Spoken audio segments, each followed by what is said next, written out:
A paz do Senhor. O nosso programa hoje começa com a dança da chuva. Vamos fazer uma dança da chuva. Como é que é o nome daquela festa indígena que é muito conhecida? Não sei se tem todos os nomes, né? Tem nomes diferentes, mas Mariri é um tipo de dança, né? Isso. É específica, né? Eu estou puxando essas conversas aqui com meu parente, né? Porque nós somos Sim, todos descendentes, sim. né? De povos originários. Agora, Originais. mas o sonho ainda é índio. Sim. Mas não quer, o pessoal não quer que chame mais, né? Então vamos falar disso, tá? Pastor Gildiceles Nascimento da Silva, pastor da Assembleia de Deus em Rio Branco, hoje servindo no bairro, esse pessoal mais alto, né? Isso, Montanhas 2. Na igreja AD, Montanhês 2 e tal. A paz do Senhor, pastor. A paz do Senhor, meu pastor. Todo mundo brinca, todo mundo percebe a chegada de um índio. Isso é da etnia Apurinã, né? Na tribo Apurinã. Apurinã, os Apurinãs são aqueles que têm a aldeia. A aldeia, como é que ainda chama de aldeia? Tem aqui no 124, na estrada de Boca do Acre. Boca do Acre e o 45. E no 45. Mas assim, ainda se chama aldeia? Sim, Ou sim. chama de qual outro nome que vocês dão? Aldeia mesmo. Só aldeia mesmo, né? Isso aí não mudou, né? Sim. Como é que é isso? Existe um conceito de política e de cultura, né, acadêmico, vamos dizer assim, de que o índio deve ficar manter suas culturas, sua cultura, né, ficar lá e tal. E tem o bíblico, que é o ide e fazer discípulos em todos os lugares da terra. Sim. Então não exclui os povos originários. Não. Né? E ali, se alguém for reclamar, vai ter que entrar num livro de história e ir lá para trás, saber o que foi feito e tal. Isso é complexo, né? E tal. De toda maneira, como é que é o choque? Muito, muito. Que para muitas pessoas, os índios têm que ficar isolados lá, para alguns, né? Para outros não. O índio tem a liberdade de procurar os recursos, como os brancos também, né? Tem os seus recursos, tem a liberdade de procurar. Agora os índios também, graças a Deus, que eles estão se desenvolvendo a buscar os recursos e ajudar os seus parentes, os parentes da aldeia, né? No meu caso, eu vim para buscar o conhecimento, quem sabe Deus voltar lá e ajudar, a mesma forma que quando comecei, quando eu aceitei Jesus através de um rádio, não tinha pastor, não tinha nada, lá era só daime. Eu aceitei Jesus e a minha vontade é de vir para cá, para a cidade grande, aprender e depois, querendo Deus, voltar para mim dar continuação lá. Conte para mim essa história do rádio, pastor. Como é que foi isso? O senhor tinha quantos anos? Qual era a sua vida naquele momento? E como é que o rádio entrou na sua vida? Eu tinha 8 anos de idade na época. O meu pai ainda é cacique até hoje. O senhor era filho do cacique? Sim. Né, o cacique até hoje. Naquela época minha mãe era viva ainda também. E somos 10 irmãos. Um Jesus já levou, já pastor, já graças a Deus. E naquela época lá pairava lá o daime. Era uma coisa tão... Que é uma forma de religião, sim, lá, né? Sim, não é sim, só uma bebida. Não era só festiva, uma bebida, né? E naquela componente, época, né, do rito religioso. Sim. E naquela época meu pai falou assim, eu vou comprar um cavaquinho pro Gil para tocar na igreja dele, do daime. E um rádio que é para ele aprender a ouvir do rádio e aprender a tocar o cavaquinho. Aí ele foi para a cidade e comprou o rádio, um motorrádio, o senhor lembra, né? Eu não era nascido ainda não, pastor, mas eu estudei isso. Motorrádio. Por trás era a faixa de mudança várias faixas. Isso. Mas ele determinou para mim, não vou colocar aqui a faixa para você aprender. Eu lembro ainda, tocava um rapaz por nome Adelso Moura, um senhor. Adelso Moura. Deve ser esqueci o nome agora, era de Brasília. De Brasília? Rádio Nacional. Aí, às 6 horas, passavam uns ritmos que ele brasileiros, gostava, assim. Que geralmente tocavam chorinhos, Sim, sim. músicas da... Aí falou, vou colocar aqui porque aqui tu vai aprender. Só que ele determinou uma coisa que num dia que tu mexer na faixa, tu vai pegar uma pisa. Tu vai levar uma pisa. Falei, pronto. Eu fiquei com medo já, porque ele batia mesmo. Isso era do meizinho, mais velho, mais novo? Eu sou encostado no mais novo. Ok. E aí, claro, Sim. né? Já tinha a experiência de ver os maiores levando uma pisa, né? Sim. Não vou correr desse negócio assim mole, não, né? Aí só enganou o cacique? Aí ele falou assim, ó, todo mundo vai pra roça, o Gil não vai ficar em casa aprendendo para tocar na igreja. Que velho inteligente. Falei, né? pronto, Também. sim. Aí eu comecei a treinar. Ouvi e treinar. Passou 6 meses, não aprendi nada. Aí chegou um dia que ele bebia muito, chegou enfesado. Encaiçumado. Sim. E pra lá eles colocavam droga no meio, maconha, né?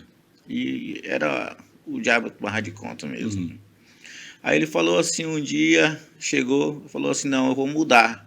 Eu vou mudar, o Gil vai para a roça e agora vai ficar o menor, que é o Gildemir. Eu sou Gil de Celes e tenho o Gildemir. Desistiu de esperar o cara aprender. Aprender. Isso aí não vai, vamos botar outro. Vou colocar outro. Aí ele foi para a roça, quando ele foi novamente para a roça à tarde, aí eu fui e mexi no rádio, na faixa. Na sintonia. Ele determinou que no dia que eu mexesse, eu ia levar uma surra. E eu mexi naquele dia, depois de 6 meses, quando eu apertei 3 vezes, lá no rádio do outro lado, lá estava cantando um hino, quando Jesus voltar, que alegria será. Eu acho que é Nelson Valmil, o nome do cantor, Canarinho de Cristo. E aquilo me encheu. Com 8 anos de idade, aquilo fiquei impactado. Falei, pronto, isso aqui vai dar certinho para mim aprender, que é um ritmo sertanejo, vai dar certinho. E quando meu pai voltou às 5 horas, eu já estava tocando aquele hino. No cavaquinho No dele? cavaquinho. Eu passei 6 meses para não aprender a música, escutando a música, e não aprendi. E aquele hino lá que eu não sabia que era hino, mas só que me encheu. Até às 5 horas, de 1h30 até às 5 horas, eu estava tocando aquele hino. E eu fiquei muito feliz. Só que até então eu não falei para ele o que tinha acontecido, né? E ele não perguntou que música era aquela? Eu não falei, não toquei para ele no momento, para não... Isso. Mas aí depois de 3 meses... Menino inteligente também, né? Depois de 3 meses, ele falou, como é que tá aí, Gil? Não vou mudar, não. Ele não mudou. Como é que tá aí? Tá tocando bem? Já dá de tocar? Eu falei, pai, eu mudei a faixa aqui... Eu mudei a faixa e apareceu alguém. Engraçado que todas as vezes que ele saía, eu colocava naquela posição, naquela faixa, e as pessoas pediam esse hino. Eu acho que eu tenho certeza que era para mim mesmo. Todo dia alguém ligava aquele hino. Até então eu não sabia o que estava acontecendo. Não tinha conhecimento de nada lá, não tinha escola, não tinha nada. Ele não deixava a gente ir para outra comunidade estudar, ele era... bruto mesmo, como diz o pastor Benesforte. Até aí eu tive coragem, pai, aqui ó, eu aprendi a tocar essa música aqui, eu mudei de faixa. E quando eu liguei e apertei as 3 vezes, estava cantando, quando Jesus voltar. Quando ele escutou, quando Jesus voltar, ele me deu uma tapa na cara. A casa alta, a casa... Palafita, né? Sim. Ele me jogou lá embaixo. Pachuba, né? Sim. Me jogou lá embaixo de um tapa, que daquele tapa eu desmaiei. E ele pegou o rádio, chutou o rádio, quebrou o rádio. A minha mãe correu, foi lá, jogou água em cima de mim, tornei. Mas não quebrou o cavaquinho, né? Não quebrou o cavaquinho, só o rádio. Aí o rádio também desbandou. Aí eu consegui emendar os fios. E continuou tocando, só que estava amarrado. Enquanto ele ia para a roça. Sim. E engraçado que em vez de parar, eu procurei manter e ficar naquela faixa para ouvir aquela canção, que eu queria mais ouvir aquela canção. E depois que terminava a canção, tinha uns pastores que pregavam a palavra de Deus. Eu lembro que quando terminava o hino, o pastor falava assim: Jesus está para voltar. Ele vem buscar um povo, não sabia nem quem era Jesus, mas aquilo me animava. Porque ele não deixava missionário entrar lá dentro. Uhum. Mas você, pequenininho, tinha uma informação que não sabia de onde, que aquele Jesus era uma divindade. Sim, eu nem sabia quem era Jesus, não sabia se existia, não sabia. Passou a confiar nele, que ele ia voltar mesmo. Através do hino, aquilo me encheu. Mas até então não sabia quem era, né? Porque lá dentro se falava de Jesus. Ele não deixava a gente ir para a cidade com ele. Ele sabia que na cidade ele via, né? Sim. Mas vocês não, em casa não. Eu me lembro que uma vez foi um missionário, um casal de missionário, ele amarrou e mandou jogar na água, pregar lá, e eu, pequenininho, corri lá e tirei o casal, desamarrei, eu falei: vai embora, que ele vai te matar, eles vão te matar. Eu me lembro tudo isso, e eu sei que, falando daquele nome de Jesus, ele não gostava mesmo. O foco dele era o daime. Até então, aí, quando eu falei para ele, amarrei tudinho direitinho, comecei a escutar. Eu não sei se era desobediência, mas aquilo me enchia. Aí chegou um ponto de, em vez de ficar quietinho em casa, só escutando, aí eu comecei a correr na aldeia. Não era caminhar, não, era correndo. Jesus vai voltar, não sabia nem quem era Jesus. Mas aquilo me enchia, me dava assim um vigor, e eu comecei a correr na aldeia. Jesus vai voltar, com 8 anos de idade. Eu não sabia quem era Jesus, mas ele vai voltar. Não sei quem é ele não, mas ele vai voltar. O homem do rádio está falando que Jesus é... Ora, alegria total. Passou um mês, passou uma semana, 2 semanas, 3 semanas, na 4ª semana apareceu uma fofoqueira. Ela chegou, uma índia, sim. Uma pova original. Uma pova original. Falou: Onda, é o nome da minha mãe. Dona Onda, é melhor a senhora levar o Gil no médico lá na cidade, procurar alguma coisa, porque ele tá doido, tá correndo aqui. Tá aluado. Sim. Toda tarde ele corre para cima e vai dizendo que Jesus vai voltar. E a minha mãe contou pro meu pai. Daquele dia para frente começou a luta. Todo dia ele me batia. Muitas das vezes ele me deixava de cama. Com 8 anos de idade. E eu não deixava de escutar aquela programação. Na hora da P eu falava: não, pai, me solta, que eu não vou escutar mais não. Não vou escutar mais não. Mas no outro dia, naquele horário que ele ia, voltava a escutar e começava a correr de novo na aldeia, dizendo que Jesus ia voltar. Isso até completar os meus 9 anos. Quando eu completei os meus 9 anos, eu falei: ele vai me bater mais não. Pensei que ia parar. Aí levou uma pisa só no aniversário. Como eu cresci mais um pouquinho, já estava mais duro um pouquinho, ele falou assim: eu vou fazer uma palmatória para ele, especialmente para mim. E eu ficava assim, pensando assim, porque os meus irmãos brigavam no campo, brigavam nas festas, e eu não ia, não fazia nada disso, e ele não batia neles. E eu ficava assim, preocupado: o que está acontecendo comigo mesmo. E não tinha ninguém para me orientar se aquilo era pastor, se aquilo era de Deus, não tinha ninguém. O rádio não orientava totalmente, sim, né? Mas todas as vezes que terminava o hino, engraçado que todo dia tinha esse hino, exatamente para mim mesmo. E eu fui me adaptando. Ele falou, no dia que eu cheguei de correr, dizendo que Jesus ia voltar, ele falou: Onda, vou fazer uma palmatória exatamente para ele. Vamos matar ele de peia. Ele vai deixar. Aí ele fez uma palmatória assim de maçaranduba. Você conhece, né? Aquela madeira assim. A maçaranduba é uma madeira... Puxa vida, é dura. Sim. E eu com 9 anos de idade, e no dia que eu cheguei, correndo, Jesus ia voltar, ele chegou e pegou aquela palmatória e desceu com toda a força na minha mão. Tem que esticar a mão ainda. Sim. E na hora que ele desceu, eu fiquei com medo, eu fiz assim. Quando ele bateu, esses 3 dedos aqui ficou só no couro. Aí perdi a esperança de tocar, porque não tava. Poxa. Porque quebrou mesmo. Sim, sim. Esses três aqui ficou sagado só no couro mesmo. Da porrada que ele. Na Da força, força, né? Ficou só. Aí eu comecei a desesperar, agora não vou tocar mais, agora não vai dar certo. O meu irmão mais velho, ele foi, me dava tapa na cara, para com isso, porque ele vai te matar aos poucos. Para com isso. Aí o meu irmão colocou a tala, colocou o mastruz, enrolou com um pano. Uhum. Naquele tempo o mastruz era o que colava Era o osso, que né? colava isso. Ele colocou e amarrou. Deve colar assim. ainda, né? Porque aqui funcionava, né? Sim. Mas eu não sei, não sei se era teimosia minha. Quando ele saía para a roça, mesmo assim quebrado, eu escutava aquele hino, aquela chama, bem forte mesmo. E depois o pastor pregava e eu corria na aldeia de novo, todo quebrado. Era uma. Às vezes me dá vontade de chorar quando eu conto isso, mas eu não vou chorar aqui não, tá? Não precisa. É porque eu Nem sei. precisa segurar e nem precisa ficar com vergonha se chorar, tá? É porque eu.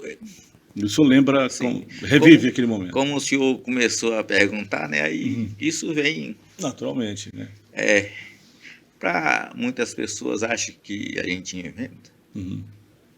E eu fico lembrando do que aconteceu. Eu não estou aqui, não é por causa disso, não. Estou aqui porque Deus é bom, Ele queria que eu buscasse mais conhecimento da palavra. E o nosso pastor Luiz tem nos ensinado bastante, né, nos seus ensinos. Antes de chegar até a Assembleia de Deus, qual foi o caminho? Assim?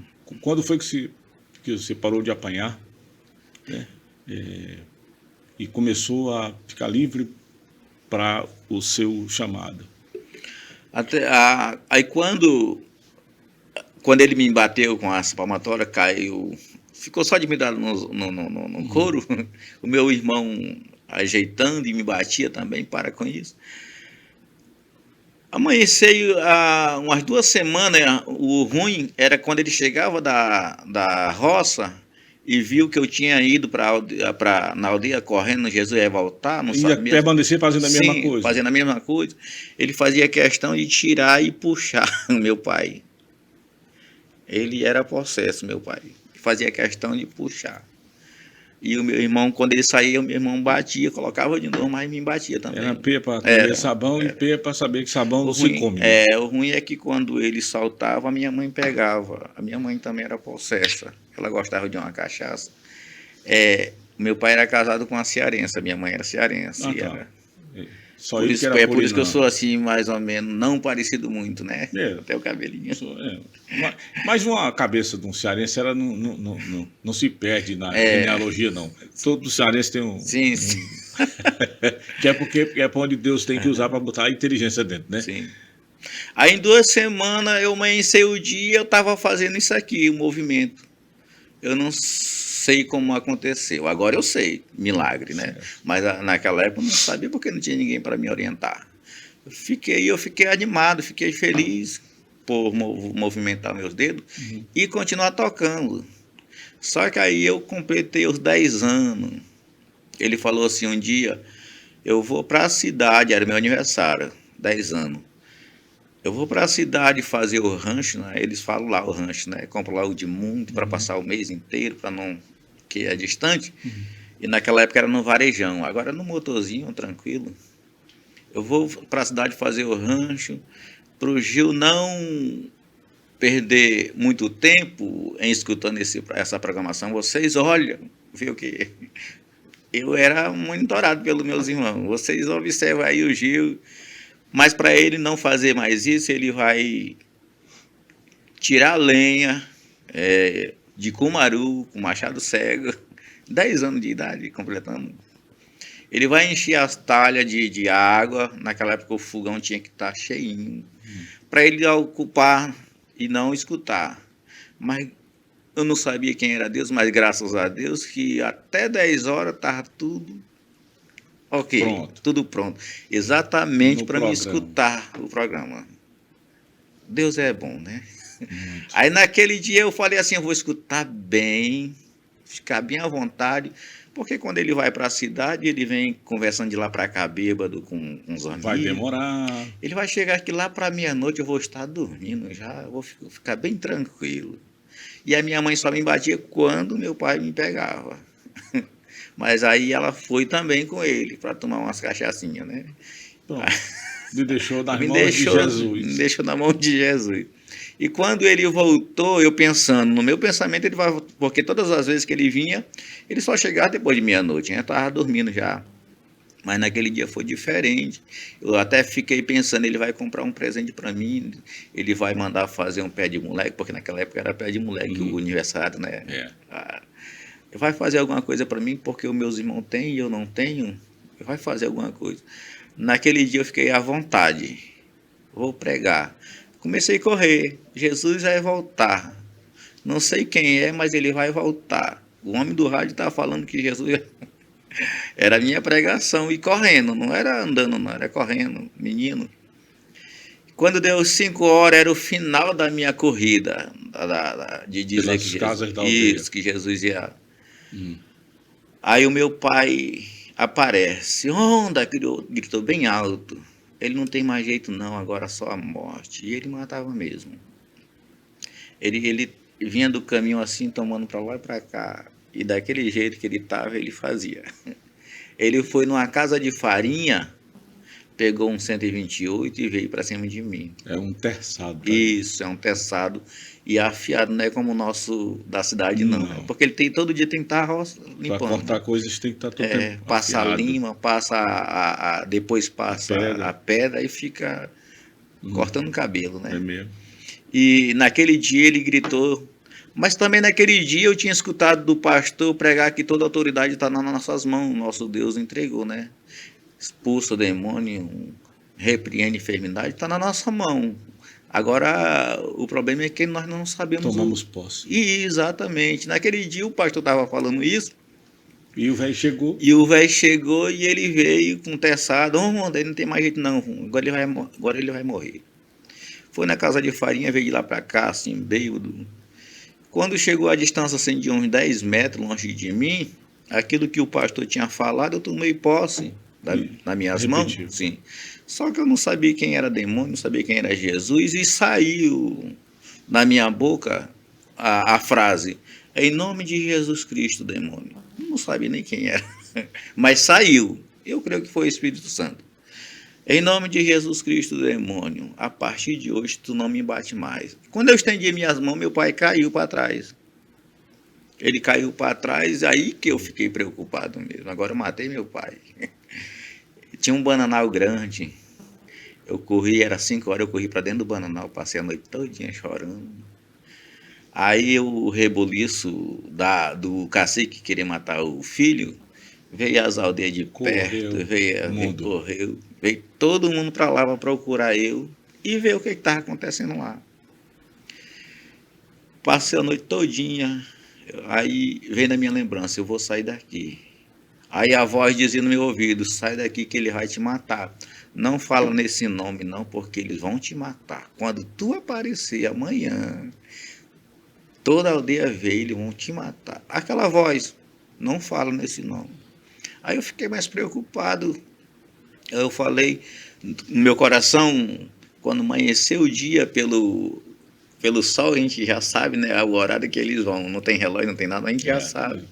Eles vão para a roça, eu vou num barracão na casa, pegar uma muda de roupa, eu vou para outra aldeia distante, não vou ficar aqui não. Já estava com medo já. E assim eu fiquei pensando, por que isso? Passei a noite todinha chorando mesmo. É por isso que a Bíblia vai dizer, o Salmo vai dizer, o choro pode durar a noite inteira. Mas a alegria vem pela manhã. Mas a alegria vem pela manhã. E naquele dia veio para mim. Eu até então não sabia que existia esse cara. Mas agora eu sei. Então, viu, seu Jeto, você não sabia quem era Jesus, mas os demônios sabem. Isso. Né?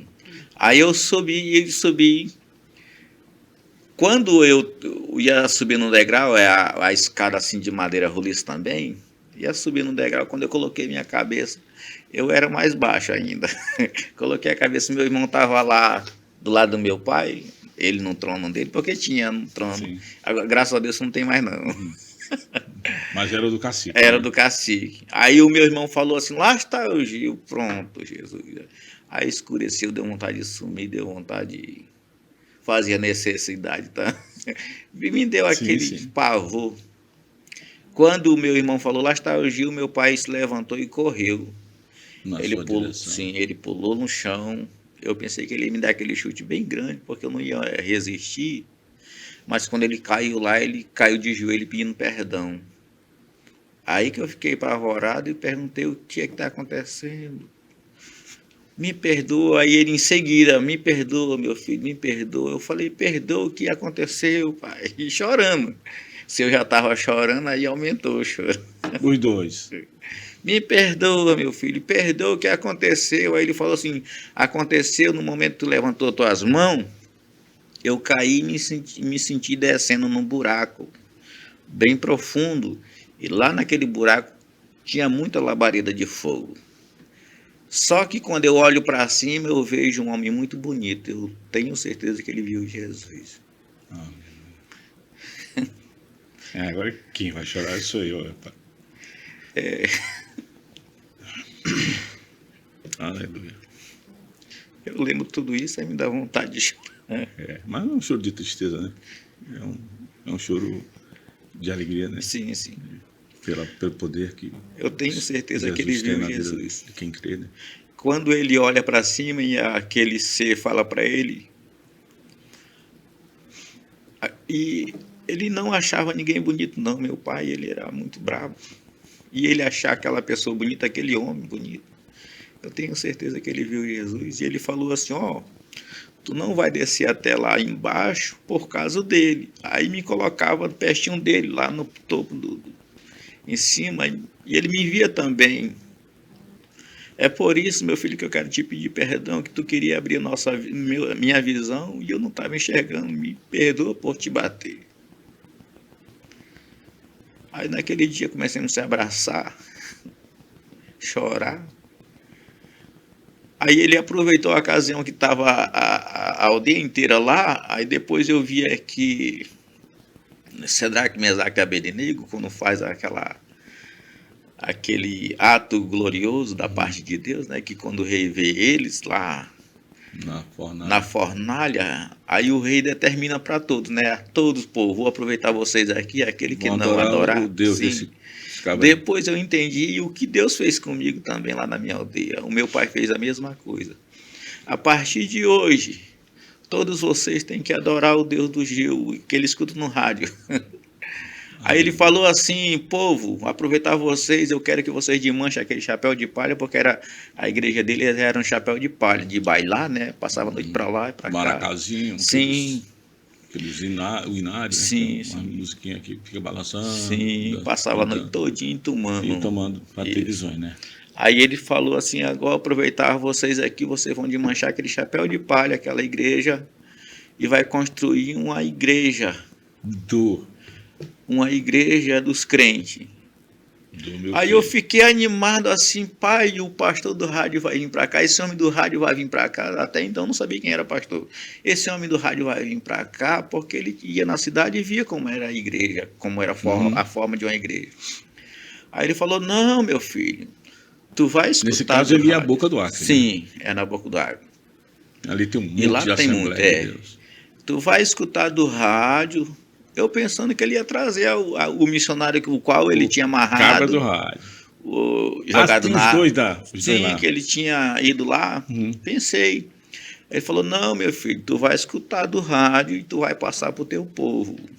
Aí eu comecei a dirigir lá com 10 anos de idade. A primeira Assembleia de Deus Apurinã. Assembleia de Deus. Do pastor Judicélio. Aí ele mandou construir com madeira beneficiada. A gente fizemos a primeira de palha. Sim. De palha, toda fechada de palha. E eu nunca tinha visto uma congregação, aí... Você me perdoa, tá? Tá perdoado. Eu nunca tinha visto uma congregação, aí ele falou, meu filho, agora eu quero te levar lá na cidade para tu ver a igreja lá. Ele se animou, ficou animado, a minha mãe ficou animada. Eu vou te levar e nós fomos, no varejão, não tinha... Eu fui e olhei algumas horas, né? Sim. De varejão. O varejão é uma embarcação em que você vai... Isso, não é um remo, uma vara. Tira uma vara. E a vara é que faz o movimento. A pessoa fica em pé, né? Aí vai. Porque eu falo assim porque tem gente que assiste a gente lá muito longe, não sabe o que é, né? Aí eu fui para a cidade com ele, olha, eu vi a congregação, aí ele falou, é assim, meu filho, uma igreja é assim. Ele estava animado já, graças a Deus. Lá não é azul, né? Lá, não era azul? Não. Tem bege com marrom, né? Uhum. Só que aí eu fiquei animado, eu falei assim, pai, vamos fazer uma congregação aqui. Vamos fazer uma dessas aqui, lá. Aí ele falou, tá bom. Você tinha quantos anos, viu? Eu? Agora, nessa época? Já tinha 10 ou já? Eu tinha 10 anos, exatamente naquele dia eu estava completando meus 10 anos. Uhum. E aí quando voltamos, aí ele falou assim, eu vou contratar o serrador para serrar madeira, para fazer aquela igreja, uma igreja daquela, Gil. Eu fiquei animado. Aí como ele tinha muita influência, aí o povo lá, todo mundo animado, compraram o zinco, aqueles zincozinhos, compraram alumínio. Sim, aí fizeram a congregação. A madeira do piso, madeira serrada, né? E das paredes beneficiadas mesmo, para encaixar bonitinho, né? Uhum. Forraram bem bonitinho, ele contratou um carpinteiro bom, fez aquele painel bem bonitinho na frente. Aí ele falou assim, meu filho, agora eu vou escolher aqui uns panos aqui, umas várias cores. Qual é a cor que você vai querer pintar a igreja? Aí ele colocou lá, preto, azul, vermelho, encarnado, como diz os índios, né? Amarelo, rosa. Aí ele colocou lá para mim escolher a cor e aí eu escolhi a rosa. É uma cor bonita, linda cor, né? Sim. Ele ainda tem a foto lá, e quando eu vou lá, quando ele me convida para pregar lá, ele falou, pastor, o senhor lembra dessa foto aí? Da igreja dessa igreja rosa? Foi a cor que eu escolhi com 10 anos. E ele pintou? Sim. Mandou pintar bonitinho, colocou os letreiros, mandou colocar. E depois de eu estava com uns 15 anos, já dirigindo ele, escutava do rádio, e para ensinar o meu povo, né? Aí depois de 15 anos, que eu completei 15 anos, aí apareceu um casal de missionários, não aqueles mais, aqueles ficaram com medo, não foram mais. Apareceram outros e foram direto lá no meu pai, no cacique, né? Pedi a liberação para entrar, ele liberou. Quem é o pastor daqui? Meu filho. Aí chama ele para nós, aí chamou, eu vim. Aí ele falou assim, aqui já tem o batismo, já foram batizados com o Espírito Santo. Eu falei, nem sei o que é isso, porque pelo rádio ninguém não aprende isso, né? E nas águas também não, porque ninguém no rádio não aprende isso. Aí ele falou assim, então convoca aí os irmãos, vamos fazer uma oração, se tiver alguém... Arrependimento. Tiver alguém que foi batizado no Espírito Santo aqui, eu conheço, porque eu tenho um dom, o missionário falou, eu conheço, vamos fazer uma oração. Quando ele me chamou, ele falou assim, alguém já fala línguas estranhas aqui? Eu falei, vixe, todo mundo aqui é índio. Todo mundo fala aqui estranho. Não, é o batismo no Espírito Santo. Aí formamos lá um período de oração para ele saber se... Na igreja cor-de-rosa? Sim, para saber se tinha alguém batizado lá, que eles conheciam, eu não sabia. O Pentecoste lá da aldeia. Sim. Aí eu já tinha ensinado meus irmãos a tocar, os meus irmãos já tocavam pandeiro, meu pai comprou tudo, ia para a igreja.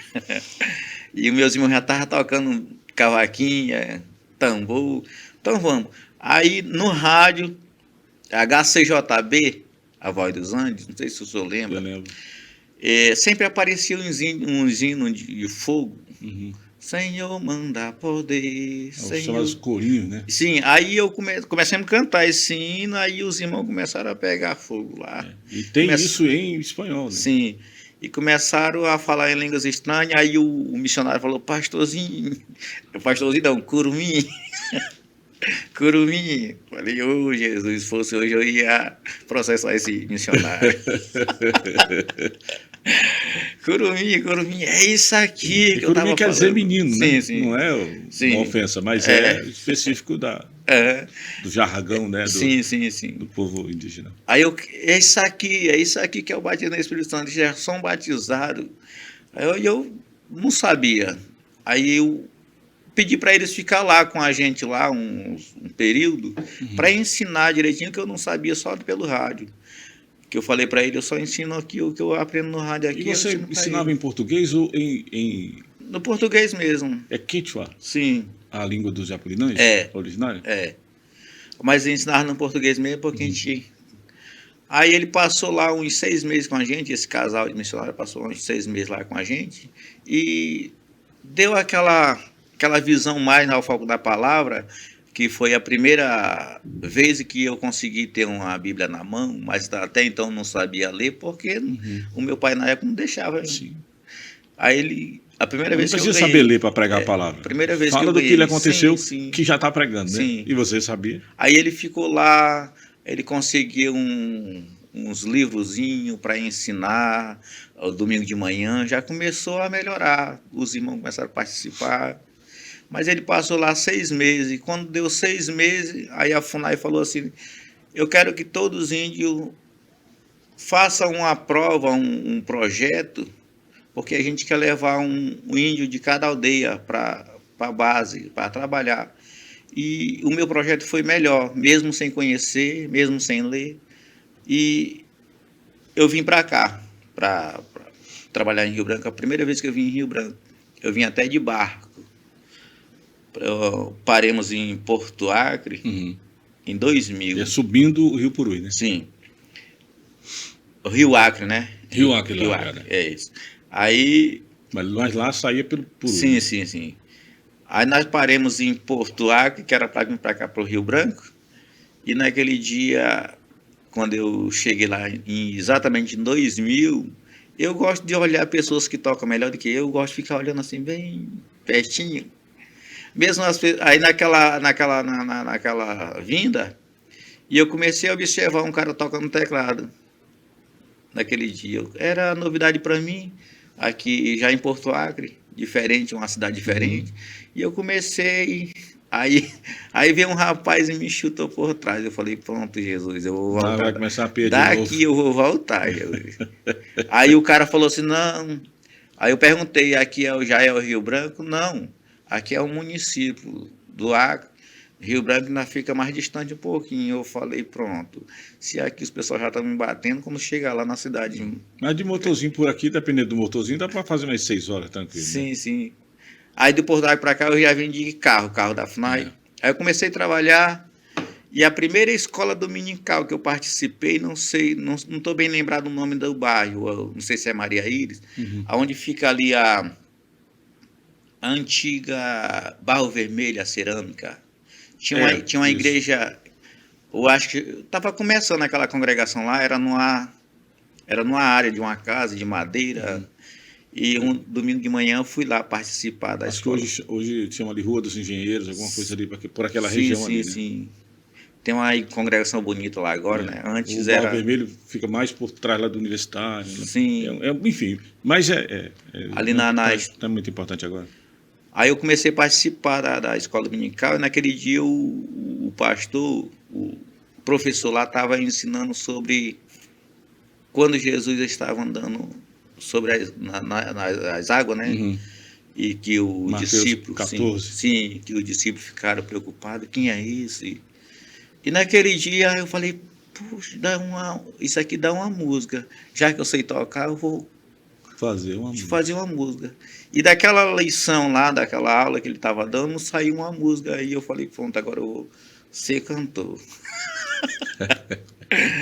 Mas aí perdi já a vontade de cantar também. Mas aí daquela lição lá, eu tirei uma fez um louvor a Deus e ainda começou a cantar. Sim. Aí pregar cantando, né?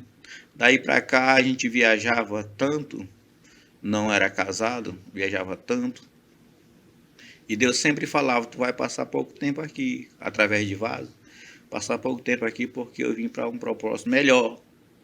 E até então eu não sabia de nada, não estava entendendo nada. Comecei a trabalhar. De 2000 até 2003, aí foi onde eu conheci minha esposa, comecemos a se namorar. Uhum. Aí a última viagem que eu fiz para Lima, no Peru, visitar os parentes de lá, né? Mesmo de outro país, mas a gente tinha comunicação. Maldonado ali. Sim. Aí quando eu cheguei, eu fui para Brasília, passei mais um mês em Brasília, voltei para cá. Aí na época o coordenador aqui era o meu tio, da FUNAI, e ele falou assim: Gil, tu vai se mudar para Brasília de vez. E eu já tinha conhecido a minha namorada. Aí eu falei, mas eu posso levar alguém? Não, tu é sozinho, então tem que ir sozinha, porque a base central lá tá precisando de um índio daqui lá. Falei, então não vou não. Só vou No outro dia chegou uma irmãzinha lá no trabalho, foi lá visitar não, foi lá por ordem divina, falou assim, ó, eu te tirei de lá para você fazer a minha vontade. E ai de você se duvidar. Ela falou e pronto, foi embora. E eu senti no meu coração. Nunca mais apareceu assim? Não, nunca mais apareceu.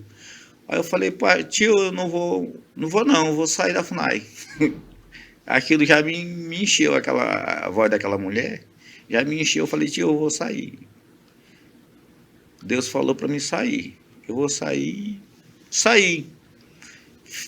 Casei com a minha esposa, estou até hoje, e graças a Deus que Deus está nos mantendo. Eu saí do emprego em 2003, até hoje não tenho um emprego, vivo pela fé. A minha esposa tem um emprego dela. Deus não tem te deixado faltar nada. Deus não tem deixado faltar nada. Quem foi que se converteu primeiro dos seus irmãos? Aquele que sempre lhe batia para você não apanhar? Foi o meu pai mesmo. Não, sim, naquela experiência sim, né? Mas depois que o pai autorizou, quem foi que chegou com o coração mole dizendo assim, poxa vida, eu esperava que isso acontecesse logo? Não lembro mais. Não lembro mais, mas eu creio que foi um índio de outra aldeia. Outra aldeia. Que ele se encheu na hora, que eu percebi que ele começou a chorar na hora, no momento, meu pai estava chorando lá, pedindo perdão. Se quebrantou também com aquilo. Sim, foi alcançado ali pela graça naquele momento. Né? Foi esse índio que aceitou Jesus primeiro. Aí depois veio os meus irmãos, o que faleceu, que Jesus já levou. Aí veio a minha mãe, também quero, também quero. Assim pedindo para aceitar. Uhum. No momento que o meu pai me pediu perdão, eles levantavam. Também eu quero esse Jesus do Gil. É uma situação bem impactante, né? Sim. E você menino, né? E começamos lá, sem orientação humana, mas divina, a dirigir. Aí depois eu fiquei assim pensando, Senhor, depois que Deus me tirou da FUNAI, do trabalho, eu falei, Senhor, qual é o propósito que o Senhor tem para mim? Já sabia quem era Deus, já participava de algumas escolas dominicais aqui. Qual é o propósito que o Senhor tem para mim? Eu comecei lá. Agora os meus irmãos são pastores e eu fiquei. sempre vinha aquilo na minha mente. Senhor, os meus irmãos lá na aldeia lá são pastores e agora eu trabalhando aqui. Que eu comecei lá. Aí graças a Deus que Deus olhou através da vida do pastor Marivaldo. O Marivaldo Barros, pastor daqui. Sim. Ele falou que eu comecei depois eu comecei na capelania, né? O pessoal estranhava, assim, tem um índio aqui. Na época eu estranhava, agora não estranho mais não. E os outros também? Também. Também. Teve uma vez que a gente foi cantar lá no Senadinho, tinha uns cultos lá da capelania, lá no Senadinho. Aí o pastor Veras, ele gostava de brincar. Agora vamos ouvir o índio. Aí todo mundo saiu de perto. Aí naquela época, quando o pastor Sebastião Bar, ele estava na capelania, foi no dia que eu fui trabalhar na capelania.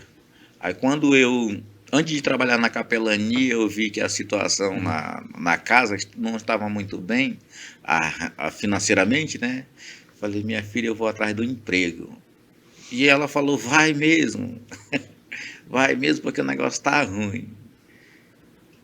Aí eu fui no CIMI, aqui no CIMI, atrás de um emprego. Uhum. Quando o Conselho Indigenista Missionário.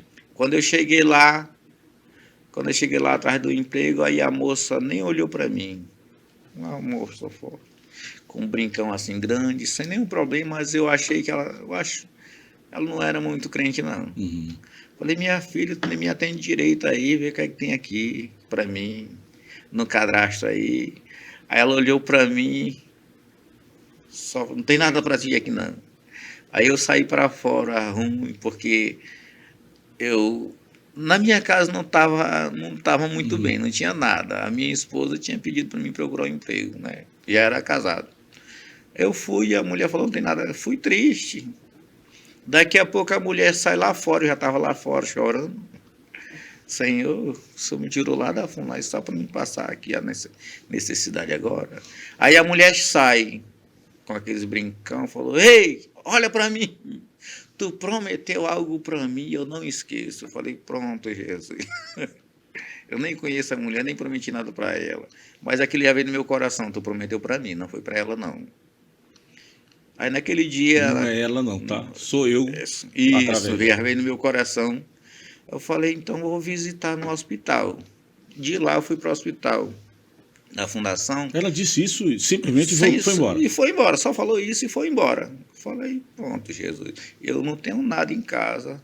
A minha esposa está precisando de alguma coisa para comer e não tenho nada e isso vou falar.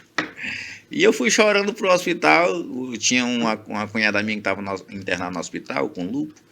Jesus levou, graças a Deus, que ela era crente mesmo. Abreviou o sofrimento. Sim, abreviou o sofrimento e levou. E naquele dia eu fui lá visitar. Era na época que o pastor Bar, com a sua equipe da capelania, fazia os cultos lá dentro também. Uhum. Aí era numa segunda-feira e no domingo ele tinha pregado lá no Mocinha 2, onde eu congregava. Aí ele falou assim, eu acho que eu te conheço de algum canto. Eu falei, o senhor estava pregando lá na igreja onde eu congrego.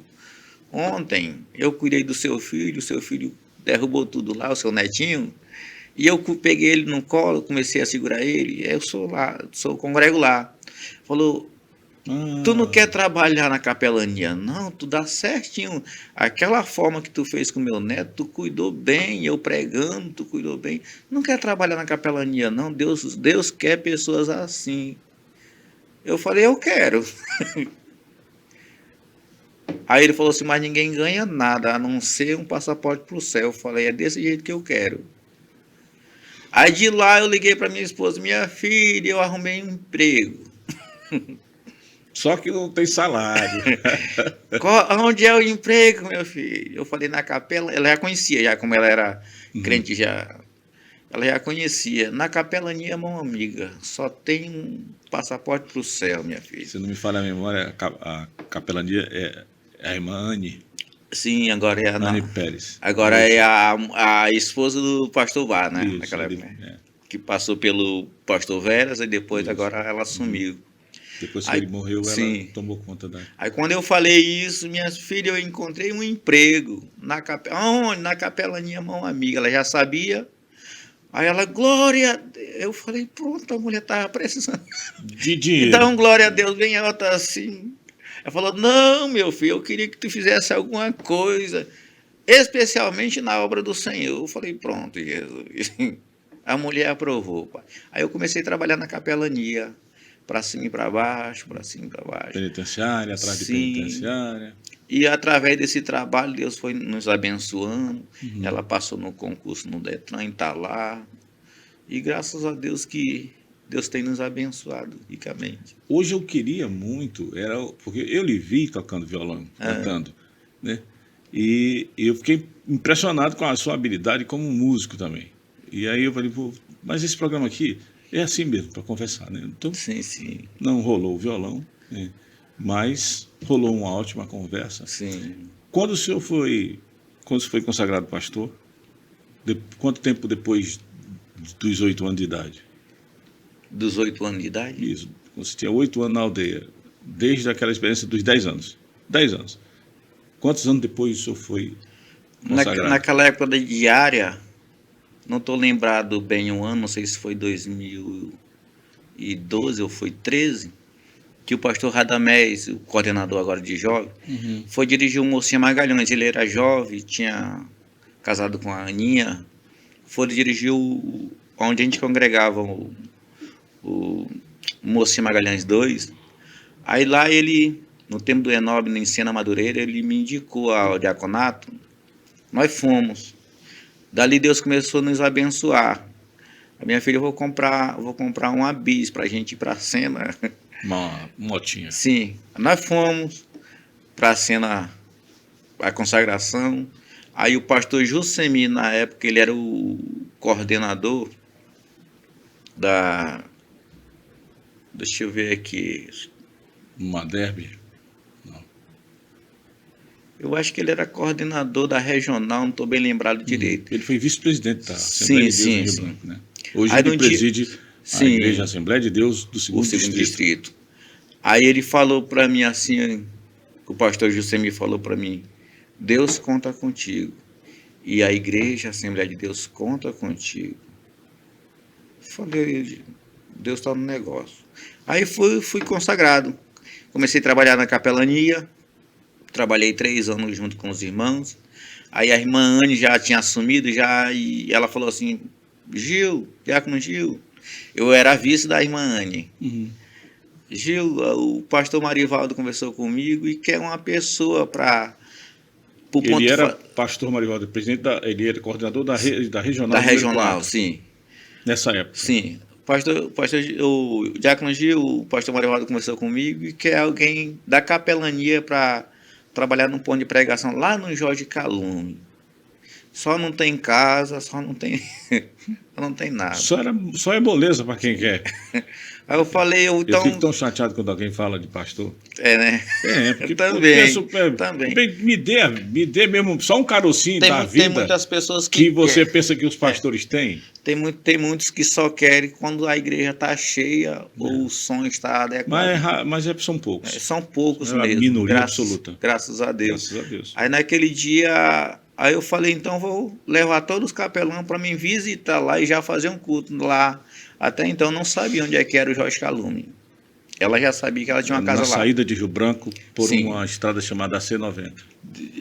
Aquele ali, passa pela frente do Antônio Amaro, né? Pelo presídio. Passa pela frente lá do som. Para dentro. Aí eu falei, eu vou levar vocês todinho lá para a gente fazer um culto lá no sábado à tarde. Depois do culto aqui no terminal. Aí nós se organizamos todinho. Fomos para lá, levamos som. Fizemos um culto bem animado. E naquele culto aceitou 16 pessoas. Eu falei, Jesus purinho aqui, eu vou ficar aqui. Eu tava só pedindo a confirmação do céu e o céu confirmou através daquelas vidas. Falei, nesse primeiro culto já foi 16 pessoas, vai dar certinho. Na aldeia tinha sido quantos?